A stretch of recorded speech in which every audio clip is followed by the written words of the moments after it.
Hello বন্ধুরা, আমি এই মুহূর্তে রয়েছি সিলেটের সাদাপাথর পর্যটন কেন্দ্রে। এটি সিলেট সদর থেকে উত্তর দিকে ভোলাগঞ্জে অবস্থিত। তো চমৎকার একটা জায়গা, এখানে আসলেই মনটা জুড়িয়ে যায়। এখানে কি কি রয়েছে বা কিভাবে আসবেন সমস্ত আমি এই ভিডিওতে আপনাদেরকে দেখিয়ে দেব। খুবই সহজে এই ভিডিওটা দেখলে আপনারা খুবই সহজে এখানে আসতে পারবেন সিলেট সদর থেকে অথবা বাংলাদেশের বিভিন্ন অঞ্চল থেকে। যারা এখানে আসেন সবাইকে আমি খুব সুন্দরভাবে আপনার এখানের আসার প্রক্রিয়াটা বলে দেব। আশা করছি সঙ্গেই থাকবেন। খুবই চমৎকার একটা জায়গা। বন্ধুরা, আপনারা যারা দেশের বিভিন্ন প্রান্ত থেকে আসবেন, আপনারা সিলেটে হুমায়ুন চত্বরে নেমে যাবেন। ওখান থেকে সিএনজি করে আম্বরখানা চলে আসবেন। সিএনজিতে 30 টাকা ভাড়া নেবে। এই আম্বরখানা আসলে দেখবেন যে অনেক সিএনজি দাঁড়িয়ে আছে সাদাপাথর যাওয়ার জন্য, অথবা এখান থেকে বাসও ছাড়ে, পর্যটন বাস। এই সিএনজিগুলিতে লোকালে ভাড়া নেবে আপনার জনপ্রতি 100 টাকা করে, এবং যে বাসগুলি রয়েছে পর্যটনের সাদাপাথর এরিয়ার, সেই বাসগুলিতে ভাড়া নেয় 80 টাকা, এবং বিআরটিসি বাসে ভাড়া নেয় সম্ভবত 70 টাকা। তো এই যে আমি সিএনজি করে যাচ্ছি নিজের কমফোর্টের জন্য, দেখেন রাস্তার ধারে এই উঁচু নিচু যে টিলার মতো বা ছোট ছোট পাহাড় রয়েছে, এই পাহাড়ের ঢালে বা পাহাড়ের উপরে দেখছেন প্রচুর চায়ের বাগান। চমৎকার একটা সবুজের ছড়াছড়ি, খুবই মনোরম একটা পরিবেশ, দেখলে চোখটা জড়িয়ে যায়। আপনি যখন এই 100 টাকা দিয়ে সিএনজিতে উঠবেন, যতক্ষণে চা বাগানটা আপনি অতিক্রম করবেন ততক্ষণেই কিন্তু আপনার 100 টাকার ভাড়াটা উঠে যাবে। কারণ চমৎকার একটা ফিল পাবেন এখানে আসলে, যেটা হয়তো ভিডিওতে আপনাকে বোঝানো যাবে না। প্র্যাকটিক্যাল যখন আসবেন তখন আপনার এই ভিডিওর চেয়েও অনেক বেশি ভালো লাগবে, অন্য ধরনের একটা ফিল কাজ করবে। চমৎকার একটা পরিবেশ, চা বাগানটা দেখতে আসলেই খুবই চমৎকার। আমাদের অঞ্চলে তো সচরাচর এই সমস্ত দেখা যায় না। সিলেট এবং চট্টগ্রামে মূলত এই পাহাড়ি জোনগুলি দেখা যায়।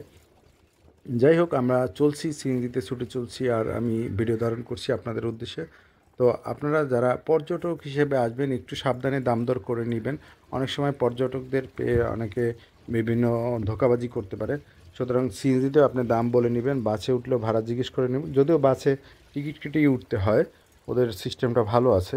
তো আপনি টিকিট কেটে উঠবেন, কোনো ঝইঝামেলা নেই। আপনার সিট নাম্বার থাকবে, সিটে বসে যাবেন, কোনো অসুবিধা হবে না। আপনি দেখতে দেখতে চতুর্দিকের মানে রাস্তার ধারের যে প্রাকৃতিক পরিবেশটা দেখেই মুগ্ধ হয়ে যাবেন। দেখতে দেখতে কখন যে আপনি ভোলাগঞ্জ চলে আসবেন টেরও পাবেন না। এই যে আমরা অলরেডি চলে আসছি ভোলাগঞ্জ বাস টার্মিনালে।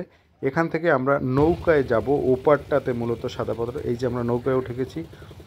বলে রাখছি আপনাদের, এই নৌকায় জনপ্রতি ভাড়া হলো 100 টাকা।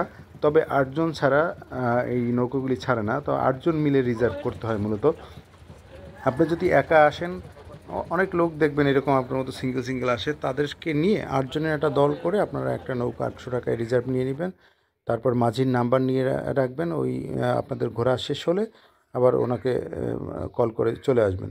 এই যে দেখেন আমরা এপারে চলে আসছি অলরেডি। এই যে বিভিন্ন ক্যামেরাম্যানরা রয়েছে, এরা পর্যটকদের ছবি তুলে দেয়। আপনাকে অবশ্যই এদের অল্প স্বল্প পে করতে হয়। এরা খুবই কর্ডিয়াল আছে। তারপরেও আপনি দাম দর করে নেবেন। অনেক সময় বেশি চাইবে, বাট আপনার সাধ্য অনুযায়ী আপনি বলবেন। অনেক রয়েছে বিকল্প, অনেক ক্যামেরাম্যান রয়েছে, আপনি আপনার সাধ্য যেটা সেটাই অফার করবেন, তাতেও দেখবেন অনেকে রাজি হয়ে যাবে।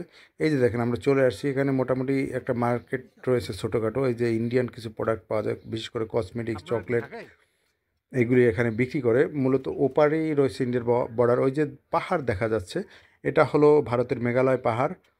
এই কুয়াশার কারণে স্পষ্ট দেখা যাচ্ছে না, যদিও আজকে কুয়াশাটা একটু বেশি। দেখেন পাহাড়টা আসলে খুবই চমৎকার লাগে। যে আমার মোবাইলে ভিডিও ধারণ, তো সেই জন্য খুব স্পষ্ট আসতেছে না। তারপরেও পাহাড়টা দেখে মুগ্ধ হওয়ার মতো একটা পরিবেশ। এই যে আমরা চলে আসছি পর্যটনের জন্য। দেখেন ছাতা রয়েছে এবং কিছু বেঞ্চি রয়েছে, এগুলি আপনি ভাড়া করে নিতে পারেন। পাশাপাশি এখানে কিছু লকার সিস্টেম রয়েছে, ওই লকারে আপনার ব্যাগ সহ অন্যান্য মালামাল রাখতে পারেন, তবে ওদেরকে পে করতে হবে।